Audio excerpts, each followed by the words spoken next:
दोस्तों ये रहा क्वेश्चन नंबर एक। क्वेश्चन नंबर एक आपको कह रहा है नीचे दिए गए प्रश्न में संबंधित शब्द को चुनिए। संबंधित शब्द चुनने के लिए बोला जा रहा है जिस प्रकार से मुर्गी का संबंध पिंजरा के साथ है उसी प्रकार से आप लोगों से पूछा जा रहा है खरगोश का संबंध कौन सा शब्द के साथ होगा जो इस वाले क्वेश्चन मार्क पर भरे जाएंगे। अगर आप लोग ध्यान से देखिएगा तो मुर्गी से पिंजरा लिखा हुआ है। मुर्गी के रहने को स्थान को हम लोग पिंजरा कहते हैं। उसी प्रकार से खरगोश के रहने को स्थान को हम लोग मांद कहते हैं। यानी कि इस वाले क्वेश्चन मार्क पर आपका मांद भरा जाएगा। क्वेश्चन नंबर एक का आपका ऑप्शन नंबर डी जो है सही उत्तर बनता है। चलिए अगले प्रश्न की ओर हम लोग चलेंगे, क्वेश्चन नंबर दो की ओर। ये रहा क्वेश्चन नंबर दो। क्वेश्चन नंबर दो आपको कह रहा है नीचे दिए गए प्रश्न में संबंधित संख्या को चुनिए। इस बार आपको संबंधित संख्या चुनने के लिए बोला जा रहा है। प्रश्न आपको कह रहा है जिस प्रकार से 5 का संबंधी 130 के साथ है उसी प्रकार से आप लोगों से पूछा जा रहा है 6 का संबंध कौन सा संख्या के साथ होगा जो इस वाले क्वेश्चन मार्क पर भरे जाएंगे। ये भी प्रश्न आपके लिए इम्पोर्टेंट प्रश्न है। तो पहले आप लोग वीडियो को रोककर खुद से ज़रूर सॉल्व करने की कोशिश कीजिएगा। 5 से हम लोग 130 किस प्रकार से ला सकते हैं। अगर आप लोग 130 को ध्यान से देखिएगा तो ये आपका 5 के क्यू के करीब में है। यानी कि अगर हम लोग पहले 5 का क्यू करते हैं तो 5 का क्यू जो है वो आपका 125 होता है। और ध्यान से देखिएगा संख्या 5 है तो 125 प्लस 5 करते हैं तो आपका 130 बनता है। वही सेम हम लोग आगे करेंगे। आगे संख्या 6 है तो पहले हम लोग 6 का क्यू करेंगे। 6 का क्यू आपका 216 होता है। प्लस करेंगे संख्या 5 है तो प्लस 5 है। संख्या 6 है तो प्लस 6 करेंगे। 216 प्लस 6 जो है वो आपका 222 होता है। 222 आपका ऑप्शन नंबर सी में दिया गया है जो कि आपका सही उत्तर बनता है। इस वाले क्वेश्चन मार्क पर आपका 222 भरा जाएगा। क्लियर है। चलिए अगले प्रश्न की ओर हम लोग चलेंगे, क्वेश्चन नंबर 3 की ओर। ये रहा क्वेश्चन नंबर 3। क्वेश्चन नंबर 3 आपको कह रहा है लुप्त संख्या ज्ञात करें। ये जो प्रश्न है ये आपका मिसिंग नंबर से रिलेटेड प्रश्न है। यहाँ पर आपका एक क्वेश्चन मार्क दिया हुआ है। इस वाले क्वेश्चन मार्क पर आपका कौन सा संख्या भरा जाएगा ये आप लोगों से पूछ रहा है। दोस्तों ये भी प्रश्न आपके आने वाले आगामी सभी परीक्षाओं के लिए काफ़ी इम्पोर्टेंट प्रश्न है। तो पहले आप लोग वीडियो को रोक लीजिएगा और ये समझने की कोशिश कीजिएगा ये सभी संख्या से आपका बीच वाला संख्या 133 किस प्रकार से लिखा हुआ है। ये सभी संख्या से आपका बीच वाला संख्या 196 किस प्रकार से लिखा हुआ है। उसी प्रकार से आप लोग सोचिएगा ये सभी संख्या से आपका कौन सा संख्या बनेगा जो इस वाले क्वेश्चन मार्क पर भरे जाएंगे। सबसे पहले हम लोगों को क्या करना है 3 1 5 0 6 4 से 133 लाना है। पहले आप लोग वीडियो को रोककर अपना दिमाग जरूर लगाइएगा। ये सभी संख्या को हम लोग क्या करेंगे ताकि हमारा 133 बन जाए। अगर सबसे पहले हम लोग सभी संख्या को आपस में जोड़कर देखते हैं तो देखिएगा 3 प्लस 1 आपका 4 होता है। 4 प्लस 5 आपका 9 हो जाएगा। 9 प्लस 0 आपका 9 रहेगा। 9 प्लस 6 जो है ये आपका 15 हो जाएगा। और 15 प्लस 4 जो है ये आपका 19 होता है। और ध्यान से देखिएगा तो बीच वाला संख्या आपका 133 है। अगर हम लोग 19 गुना 7 करते हैं 19 में 7 से गुना करते हैं तो आपका 133 बनता है। वही सेम हम लोग आगे करके देखेंगे। पहले सभी संख्या को आपस में गुना जोड़ लेंगे और जोड़ने के बाद 7 से गुना करके देखेंगे हमारा 196 बनता है कि नहीं बनता है। देखिएगा 3 प्लस 4 आपका 7 हो जाएगा। 7 प्लस 6 आपका 13। 13 प्लस 8 जो है ये आपका 21 हो जाएगा। 21 प्लस 2 आपका 23 और 23 प्लस 5 जो है ये आपका 28 बनता है। और 28 गुना 7 जो है वो आपका 196 होता है। यानी कि इस वाले प्रश्न को हम लोग इसी प्रकार से सॉल्व कर सकते हैं। तो वही सेम हम लोग आगे करेंगे। इसके भी सभी संख्या को पहले आपस में जोड़ लेंगे और जोड़ने के बाद 7 से गुना कर देंगे। देखिएगा 7 प्लस 3 करेंगे तो 10, 10 प्लस 4 आपका 14, 14 प्लस 2 आपका 16, 16 प्लस 1 आपका 17 और 17 प्लस 5 जो है वो आपका 22 होता है। और 22 गुना 7 जो है ये आपका 154 होता है। 154 आपका ऑप्शन नंबर ए में दिया गया है, जो कि आपका सही उत्तर बनता है। इस वाले क्वेश्चन मार्क पर आपका 154 भरा जाएगा। दोस्तों इस वाले पार्ट के अंदर जो है वो आपके 15 अलग अलग प्रकार के इम्पोर्टेंट प्रश्न कराए जाएंगे। तो वो सभी प्रश्न को पहले आप लोग वीडियो को रोककर खुद से ज़रूर सॉल्व करने की कोशिश कीजिएगा। और आप लोग ज़रूर कमेंट करके बतलाइएगा 15 प्रश्न में से आप लोग कितने प्रश्न को खुद से सॉल्व किए हो। चलिए अगले प्रश्न की ओर हम लोग चलेंगे, क्वेश्चन नंबर 4 की ओर। ये रहा क्वेश्चन नंबर 4। क्वेश्चन नंबर 4 आपको कह रहा है नीचे दिए गए श्रृंखला को पूरा करें। ये जो प्रश्न है ये आपका श्रृंखला सीरीज से रिलेटेड प्रश्न है। एक श्रृंखला सीरीज दिया हुआ है और यहाँ पर बीच में क्वेश्चन मार्क है। इस वाले क्वेश्चन मार्क पर आपका कौन सा संख्या भरा जाएगा ये आप लोगों से पूछ रहा है। सबसे पहले आप लोग श्रृंखला सीरीज को ध्यान से देखिएगा और समझने की कोशिश कीजिएगा। अगर आप लोग ध्यान से देखिएगा श्रृंखला को तो पहले आपका 7 दिया गया है, 7 के आगे आपका 18 दिया हुआ है, 18 के आगे आपका 40 दिया गया है, 40 के आगे आपका क्वेश्चन मार्क है, क्वेश्चन मार्क के आगे आपका 117 है, 117 के आगे आपका 172 दिया गया है। अगर आप लोग ध्यान से देखिएगा इस वाले श्रृंखला सीरीज को तो ये जो श्रृंखला सीरीज है ये आपका ऊपर की ओर बढ़ रहा है। और जब भी आपको इस प्रकार के श्रृंखला देखने को मिले तो पहले आप लोग अंतर को देखिएगा।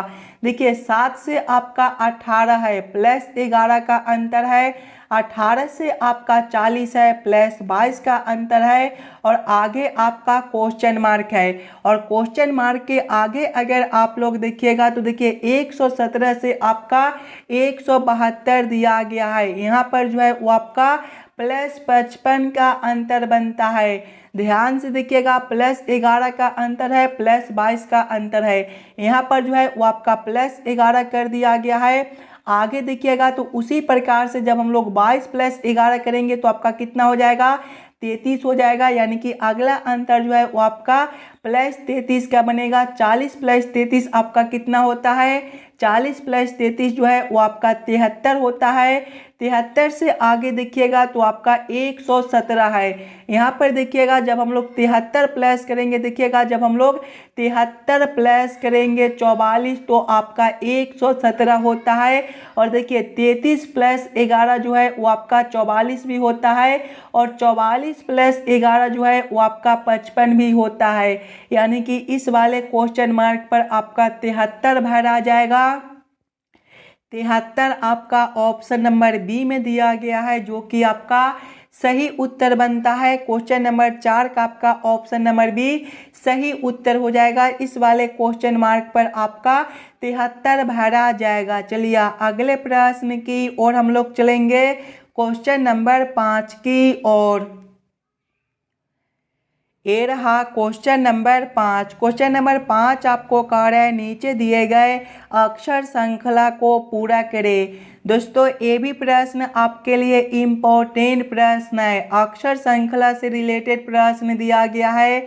एक अक्षर श्रृंखला दिया हुआ है और यहाँ पर एक क्वेश्चन मार्क है। इस वाले क्वेश्चन मार्क पर आपका कौन सा अक्षर भरा जाएगा ये आप लोगों से पूछ रहे हैं। सबसे पहले आप लोग अक्षर श्रृंखला को ध्यान से देखिएगा।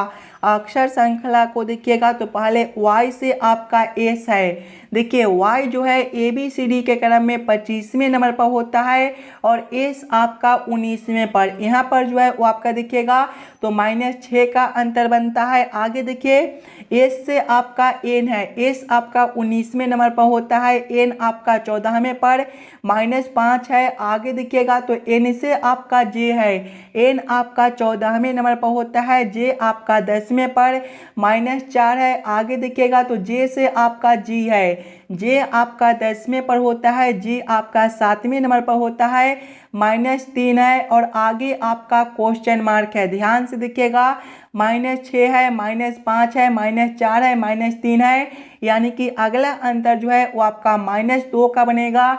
G आपका 7वें नंबर पर होता है, 7 - 2 आपका 5 और ABCD के क्रम में 5वें नंबर पर जो है वो आपका E होता है। E आपका ऑप्शन नंबर बी में दिया गया है जो कि आपका सही उत्तर बनता है। चलिए अगले प्रश्न की ओर हम लोग चलेंगे, क्वेश्चन नंबर 6 की ओर। ये रहा क्वेश्चन नंबर 6। क्वेश्चन नंबर 6 आपको कार्य यदि A बराबर 1 फैन बराबर 21 तो टैब बराबर क्वेश्चन मार्क। ये जो प्रश्न है ये आपका कोडिंग डी कोडिंग से रिलेटेड प्रश्न है और एकदम आसान सा प्रश्न है। सबसे पहले आप लोग ये समझने की कोशिश कीजिएगा ए से 1 हम लोग किस प्रकार से ला सकते हैं, फैन से 21 किस प्रकार से ला सकते हैं, उसी प्रकार से हम लोग सोचेंगे टैब से हमारा क्या कोड बनेगा। सबसे पहले हम लोगों को क्या करना है, ए से 1 लाना है। अगर आप लोग ए को ABCD के क्रमानुसार देखिएगा तो ए जो है ABCD के पहले नंबर पर होता है, यानी कि ए से 1 आपका यहाँ पर कुछ इस प्रकार से लिखा हुआ है। आगे देखिएगा आपका फैन है, ये आपका FAN से मिलकर बनता है। इसके भी सभी अक्षर को हम लोग ABCD के क्रमानुसार लिखेंगे। तो F आपका 7वें नंबर पर होता है, F जो है ये आपका 6ठे नंबर पर होता है, A आपका पहले पर और N आपका 14वें पर। सभी को आपस में जोड़ कर देखिएगा तो 6 + 1 आपका 7 और 7 + 14 जो है ये आपका 21 होता है। देखिए 21 आपका यहाँ पर दिया गया है, यानी कि इस वाले प्रश्न को हम लोग इसी प्रकार से सॉल्व कर सकते हैं। तो वही आगे हम लोग टैब के साथ करेंगे। टैब जो है आपका TAP से मिलकर बनता है। इसके भी सभी अक्षर को ABCD के क्रमानुसार लिखेंगे। तो T जो है ये आपका 20वें नंबर पर होता है, A आपका पहले पर और P आपका 16वें पर। देखिएगा 20 + 1 आपका 21 और 21 + 16 आपका 37 बनता है। 37 आपका ऑप्शन नंबर बी में दिया गया है जो कि आपका सही उत्तर हो जाएगा। चलिए अगले प्रश्न की ओर हम लोग चलेंगे, क्वेश्चन नंबर 7 की ओर। ये रहा क्वेश्चन नंबर 7। क्वेश्चन नंबर 7 जो है ये आपका वेन आरेख वेन डायग्राम से रिलेटेड प्रश्न है। जानवर, जमीनी जानवर और समुद्री जानवर का किस प्रकार से वेन आरेख वेन डायग्राम बनेगा, ये आप लोगों से पूछ रहा है। सबसे पहले आप लोग ये समझने की कोशिश कीजिएगा जानवर, जमीनी जानवर और समुद्री जानवर में कौन शब्द किसके साथ संबंधित है, किसके अंदर हम लोग किसको रख सकते हैं। अगर आप लोग ध्यान से देखिएगा तो जानवर के अंदर ही आपका जमीनी जानवर और समुद्री जानवर दोनों हो जाएगा, यानी कि सबसे पहले हम लोग जानवर के लिए एक गोला बना लेंगे। और कुछ आपके ऐसे भी जानवर होते हैं जो ज़मीन और समुद्र दोनों में रहती हैं, यानी कि इस प्रकार से ज़मीनी जानवर और समुद्री जानवर को हम लोग कर देंगे। ये दोनों जो है आपस में संबंधित हो जाएंगे, ज़मीनी जानवर और समुद्री जानवर। इस प्रकार का वेन आरेख वेन डायग्राम आपका ऑप्शन नंबर बी में दिया गया है जो कि आपका सही उत्तर बनता है। चलिए अगले प्रश्न की ओर हम लोग चलेंगे, क्वेश्चन नंबर 8 की ओर। ये रहा क्वेश्चन नंबर 8। क्वेश्चन नंबर 8 आपको कह रहा है एक पासे की 3 स्थितियां प्रदर्शित है, तब 3 बिंदु के दूसरी ओर के हिस्से के बारे में बताएं। यहाँ पर आपका 3 पासा दिया गया है। सबसे पहले आप लोग ये तीनों पासे को ध्यान से देखिएगा और समझने की कोशिश कीजिएगा। बिंदु 3 के विपरीत आपका कौन सा बिंदु होगा, ये आप लोगों से पूछ रहा है। अगर आप लोग ध्यान से देखिएगा पासा 1 और पासा 2 को, तो इसमें देखिएगा आपका 2 जो है वो आपका 1 दोनों में दिया गया है और 4 भी जो है ये आपका 1 दोनों में दिया गया है। और जब भी आपके दो संख्या समान हो दो पासे का, तो तीसरा संख्या जो है एक दूसरे के आपके विपरीत होते हैं। यानी कि 3 का जो विपरीत है वो आपका 6 हो जाएगा। 6 आपका ऑप्शन नंबर सी में दिया गया है, जो कि आपका सही उत्तर बनता है। ये वाला आप लोग जो है वो तरीका याद कर लीजिएगा। जब भी आपके दो पासे के दो संख्या समान हो, तो तीसरा संख्या जो है एक दूसरे के विपरीत हो जाएंगे। क्लियर है? चलिए अगले प्रश्न की ओर हम लोग चलेंगे, क्वेश्चन नंबर 9 की ओर।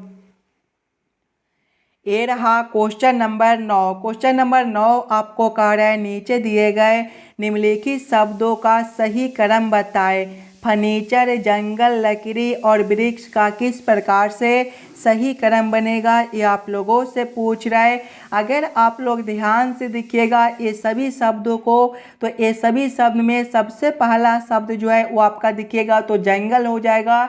यानी कि 2 नंबर जंगल में ही आपका वृक्ष होता है, यानी कि जंगल के बाद जो है वो आपका वृक्ष हो जाएगा 4 नंबर। और वृक्ष से जो है वो आपका लकड़ी तैयार होता है, यानी कि वृक्ष के बाद जो है वो आपका लकड़ी हो जाएगा 3 नंबर। और लकड़ी से ही आपका फर्नीचर का सामान बनाया जाता है, यानी कि लकड़ी के बाद आपका फर्नीचर हो जाएगा 1 नंबर। कौन सा ऑप्शन में आपका 2, 4, 3, 1 दिया गया है? ऑप्शन नंबर सी में देखिएगा तो 2, 4, 3, 1 दिया हुआ है। यानी कि ये सभी शब्दों का जो सही क्रम है वो आपका ऑप्शन नंबर सी में दिया गया है। तो क्वेश्चन नंबर 10, क्वेश्चन नंबर 9 का आपका ऑप्शन नंबर सी जो है सही उत्तर बनता है। चलिए अगले प्रश्न की ओर हम लोग चलेंगे, क्वेश्चन नंबर 10 की ओर। ये रहा क्वेश्चन नंबर 10। क्वेश्चन नंबर 10 आपको कह रहा है दिए गए प्रश्न में विषम शब्द को पहचान करें। इस बार आपको विषम शब्द चुनने के लिए बोला जा रहा है। और जब भी आपको विषम शब्द चुनने के लिए बोले, तो पहले आप लोग चारों ऑप्शन को ध्यान से देखिएगा। ऑप्शन ए में देखिए पत्ती है, ऑप्शन बी में ताना है, ऑप्शन सी में शाखाएं है और ऑप्शन डी में बाग है। अगर आप लोग ध्यान से देखिएगा तो पत्ती, ताना और शाखाएं जो है ये आपके एक वृक्ष का भाग होता है, जबकि बाग आपका एक वृक्ष का भाग नहीं होता है। यानी कि सबसे अलग ऑप्शन आपका डी बनता है। क्वेश्चन नंबर 10 का आपका ऑप्शन नंबर डी जो है सही उत्तर हो जाएगा। दोस्तों जितने बच्चे इस वाले यूट्यूब चैनल पर नए हो, चैनल को सब्सक्राइब और वीडियो को लाइक ज़रूर कर दीजिएगा और वीडियो को ज़्यादा से ज़्यादा अपने दोस्तों के साथ शेयर कीजिएगा। इस वाले चैनल पर जो है वो आपके डेली रीजनिंग के एक प्रैक्टिस सेट कराए जाते हैं, जो कि आपको आने वाले आगामी सभी परीक्षाओं के लिए काफ़ी इम्पोर्टेंट रहता है। चलिए अगले प्रश्न की ओर हम लोग चलेंगे, क्वेश्चन नंबर 11 की ओर। ये रहा क्वेश्चन नंबर 11। क्वेश्चन नंबर 11 आपको कह रहा है निम्नलिखित समीकरण गलत है। इस समीकरण को सही करने के लिए किन दो चिन्हों को आपस में अदला बदली करना चाहिए। यहाँ पर आपका एक समीकरण दिया गया है। ये जो समीकरण है ये आपका गलत दिया हुआ है। प्रश्न आप लोगों को कह रहा है कौन से दो चिन्हों को आपस में हम लोग बदलेंगे ताकि ये समीकरण सही हो जाए। सबसे पहले अगर आप लोग देखिएगा तो 12 गुना 4 है। देखिए 12 गुना 4 करेंगे, आगे देखिएगा आपका घटाव है। अगर हम लोग इस वाले घटाव के जगह पे भाग को रखते हैं और भाग के जगह पे घटाव को रखते हैं, तो देखिएगा यहाँ पर जो है वो आपका भागा 6 हो जाएगा और भाग है तो घटाव 7 हो जाएगा और जोड़ आपका 18 हो जाएगा। जब इस वाले समीकरण को हल करेंगे तो देखिए आपका क्या हो जाएगा, 12 गुना करेंगे 4 भागा 6 जो है ये आपका 4/6 हो जाएगा। देखिए 6 से 12 को काटेंगे तो आपका 2 से कटेगा और 2 गुना 4 जो है ये आपका 8 हो जाएगा। माइनस करेंगे 7 प्लस करेंगे 18। यहाँ पर देखिए 2 गुना 4 आपका 8 बनता है। माइनस करेंगे 7 प्लस करेंगे यहाँ पर 18। यहाँ पर देखिएगा तो 8 माइनस 7 जो है ये आपका 1 हो जाएगा और 1 प्लस 18 जो है ये आपका 19 बनता है। यहाँ पर आपका 19 दिया हुआ है, यानी कि भाग के जगह पे घटाओ और घटाओ के जगह पे भाग को रखने पर ये जो समीकरण है ये आपका सही बनता है। ऑप्शन नंबर सी में देखिएगा तो भाग और घटाओ दिया गया है, यानी कि क्वेश्चन नंबर 11 का आपका ऑप्शन नंबर सी जो है सही उत्तर हो जाएगा। जब हम लोग इस वाले समीकरण में भाग के जगह पे घटाओ और घटाओ के जगह पे भाग को रखते हैं तो ये समीकरण आपका सही हो जाएगा। चलिए अगले प्रश्न की ओर हम लोग चलेंगे, क्वेश्चन नंबर 12 की ओर। ये रहा क्वेश्चन नंबर 12। क्वेश्चन नंबर 12 आपको कह रहा है दी गई आकृति में कितनी बड़ी बोतलें नीली नहीं है। सबसे पहले आप लोग इस वाले आकृति को ध्यान से देखिएगा और समझने की कोशिश कीजिएगा। देखिए बड़ी के लिए आकृति जो है वो आपका यहाँ से लेकर यहाँ तक बनता है। आगे देखिएगा तो आपका नीली के लिए जो आकृति है वो आपका यहाँ से लेकर यहाँ तक बनता है और आगे देखिएगा तो बोतल के लिए आकृति जो है वो आपका यहाँ से लेकर यहाँ तक बनता है। अब आप लोग प्रश्न को ध्यान से पढ़िएगा और समझने की कोशिश कीजिएगा प्रश्न आप लोगों से क्या पूछ रहा है। देखिए प्रश्न आप लोगों से पूछ रहा है दी गई आकृति में कितनी बड़ी बोतलें नीली नहीं है, यानी कि बड़ी और बोतल होना चाहिए लेकिन नीला नहीं, यानी कि केवल हम लोग बड़ी और बोतल में संबंधित संख्या को देखेंगे। कौन सा संख्या आपका ऐसा है जो केवल बड़ी और बोतल में दिया गया है, तो 37 आपका एक ऐसा संख्या है जो केवल आपका बड़ी और बोतल में दिया गया है, यानी कि 37 बड़ी बोतलें आपके ऐसे हैं जो नीली नहीं है। 37 आपका ऑप्शन नंबर ए में दिया गया है जो कि आपका सही उत्तर बनता है। चलिए अगले प्रश्न की ओर हम लोग चलेंगे, क्वेश्चन नंबर 13 की ओर। ये रहा क्वेश्चन नंबर 13। क्वेश्चन नंबर 13 आपको कह रहा है नीचे दिए गए प्रश्न आकृति का सही दर्पण छवि चुनिए। यहाँ पर एक प्रश्न आकृति दिया हुआ है, कुछ इस प्रकार का आपका प्रश्न आकृति है और प्रश्न आप लोगों से पूछ रहा है इस वाले प्रश्न आकृति का किस प्रकार से सही दर्पण छवि बनेगा। अगर आप लोग ध्यान से देखिएगा दर्पण को तो कुछ इस प्रकार का आपका दर्पण दिया गया है और जब भी आपको इस प्रकार के दर्पण देखने को मिले तो प्रश्न आकृति जो है वो आपका बाएं से उलटकर दाएं में चला जाता है और दाएं वाले आकृति आपके उलटकर बाएं में चले जाते हैं। यानी कि जब हम लोग इस वाले प्रश्न आकृति को इस प्रकार से उलटेंगे तो आपका किस प्रकार का आकृति बनेगा। सबसे पहला जो आपका इस प्रकार का खंड दिया गया है ये आपके आकृति उलटने के बाद भी देखिएगा तो आपका इसी प्रकार से रहेगा और ये जो जेड आपका ए वाला खंड में दिया गया है ये आपके आकृति उलटने के बाद अब इस वाले खंड में हो जाएंगे और ये जो आपका 2A इस साइड दिया गया है ये आपके आकृति उलटने के बाद जो है ये आपके इस प्रकार से कुछ आपको दिखाई देंगे। आगे देखिएगा तो आपका ये जो 7 दिया गया है ये आपका इसी वाला खंड में रहेगा और ये आपका कुछ इस प्रकार से दिखाई देगा। यानी कि जब हम लोग इस वाले प्रश्न आकृति को इस प्रकार से उलटेंगे तो आपका कुछ इस प्रकार का आकृति बनेगा और इस प्रकार का उत्तर आकृति आपका ऑप्शन नंबर सी में दिया गया है। यानी कि क्वेश्चन नंबर 13 का आपका ऑप्शन नंबर सी जो है सही उत्तर बनता है। इस वाले प्रश्न आकृति का सही दर्पण छवि आपका ऑप्शन नंबर सी में दिया गया है। चलिए अगले प्रश्न की ओर हम लोग चलेंगे, क्वेश्चन नंबर 14 की ओर। ये रहा क्वेश्चन नंबर 14। क्वेश्चन नंबर 14 आपको कह रहा है दिए गए प्रश्न में संबंधित अक्षरों को चुनिए। इस बार आपको संबंधित अक्षर चुनने के लिए बोला जा रहा है। ये भी प्रश्न आपका एनालॉजी का प्रश्न है और इस प्रकार के भी प्रश्न आपको सभी एग्जाम में देखने को मिलेंगे। सबसे पहले आप लोग ये समझने की कोशिश कीजिएगा BCE से आपका IJL किस प्रकार से लिखा हुआ है, उसी प्रकार से आप लोग सोचेगा CDF से आपका कौन सा अक्षर बनेगा जो इस वाले क्वेश्चन मार्क पर भरे जाएंगे। अगर आप लोग ध्यान से देखिएगा सिंगल सिंगल अक्षर को, तो देखिए बी से आपका आई है, बी जो है ABCD के क्रम में दूसरे नंबर पर होता है, आई आपका 9वें पर +7 है। आगे देखिएगा तो सी से आपका जे है, सी आपका तीसरे नंबर पर होता है, जे आपका 10वें पर, यहाँ पर भी +7 है। आगे देखिए ई से आपका एल है, ई 5वें पर होता है, एल 12वें पर, यहाँ पर भी आपका +7 है। यानी कि सभी अक्षर में +7 +7 +7 कर दिया गया है।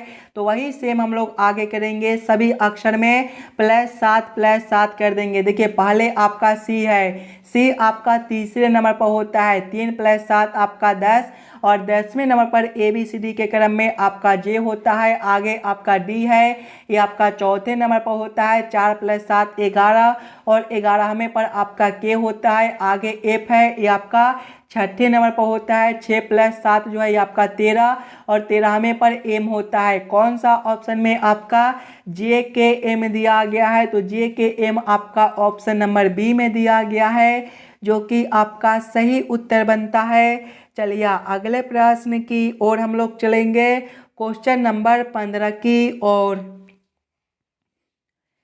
ये रहा क्वेश्चन नंबर 15। क्वेश्चन नंबर 15 आपको कार्य, यदि नारंगी को नींबू कहा जाता है, नींबू को फल कहा जाता है, फल को मछली कहा जाता है, मछली को पूंछ कहा जाता है, और पूंछ को कलम कहा जाता है, तो गुलाब क्या है, ये आप लोगों से पूछ रहा है। जब भी आपको इस प्रकार के प्रश्न देखने को मिले तो सबसे पहले आप लोग प्रश्न को ध्यान से पढ़िएगा और समझने की कोशिश कीजिएगा। देखिए प्रश्न आपको कह रहा है कि नारंगी को नींबू कहा जाता है, यानी कि इस वाले प्रश्न में नारंगी को नींबू बोला जाता है, नींबू को फूल बोला जाता है, फूल को मछली बोला जाता है, मछली को पूंछ बोला जाता है, और पूंछ को कलम बोला जाता है, और आप लोगों से पूछ रहे हैं तो गुलाब क्या है। सबसे पहले आप लोग ये समझने की कोशिश कीजिएगा गुलाब आपका क्या होता है, तो गुलाब आपका एक फूल होता है। इस वाले प्रश्न में देखिएगा फूल को क्या कहा जाता है, तो फूल को मछली कहा जाता है, यानी कि इस वाले प्रश्न के अनुसार गुलाब जो है वो आपका एक मछली है। मछली आपका ऑप्शन नंबर डी में दिया गया है, जो कि आपका सही उत्तर बनता है। आशा करता हूं दोस्तों आप लोग सभी प्रश्न को बढ़िया से समझ गए होंगे। अगर आपको किसी भी प्रश्न में कहीं पर भी कोई दिक्कत हो तो हमें ज़रूर कमेंट करके बतलाइएगा, और आप लोग एक बार ये ज़रूर कमेंट करके बतलाइएगा कि आज के 15 प्रश्न में से आप लोग कितने प्रश्न को खुद से सॉल्व किए हो। और आप लोग इस वाले यूट्यूब चैनल पर नए हो तो चैनल को सब्सक्राइब और वीडियो को लाइक ज़रूर कर दीजिएगा, और वीडियो को ज़्यादा से ज़्यादा अपने दोस्तों के साथ भी शेयर कीजिएगा ताकि और बच्चे तक पहुँच सके। इस वाले यूट्यूब चैनल पर जो है वो आपके सभी एग्जाम के रीजनिंग के एक एक प्रैक्टिस सेट आपको रोज कराए जाती हैं। तो चलिए हम लोग मिलते हैं आपसे अगले वीडियो में।